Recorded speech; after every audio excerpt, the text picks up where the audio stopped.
गुजरात में सूबाई वजीर का पानी में खड़े होकर पानी उतरने का दावा। गुजरात सूबाई वजीर बिलाल यासीन ने जिन्ना चौक में खड़े होकर मीडिया से गुफ्तगू की। सूबाई वजीर बिलाल यासीन पानी में खड़े होकर कह रहे हैं शहर से पानी उतर गया है। गुजरात शहर में 8वें रोज भी सैलाबी पानी की निकासी का काम मुकम्मल न किया जा सका। गुजरात कचहरी चौक, जेल चौक, रहमान शहीद road, coat road, Garibpura road ताहाल सैलाबी पानी मौजूद है।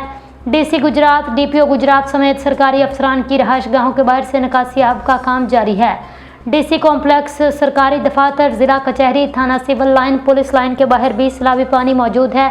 Gujrat district jail, Gujrat session court, Zahoor Elahi stadium, Baradari से भी निकासी आब का काम जारी। गुजरात वज़ीर आला पंजाब मरियम नवाज शरीफ ने जुमा को गुजरात के दौरे के दौरान ज़िला इंतज़ामिया को निकासी आब का काम मुकम्मल करने के लिए 48 घंटे टाइम दिया था।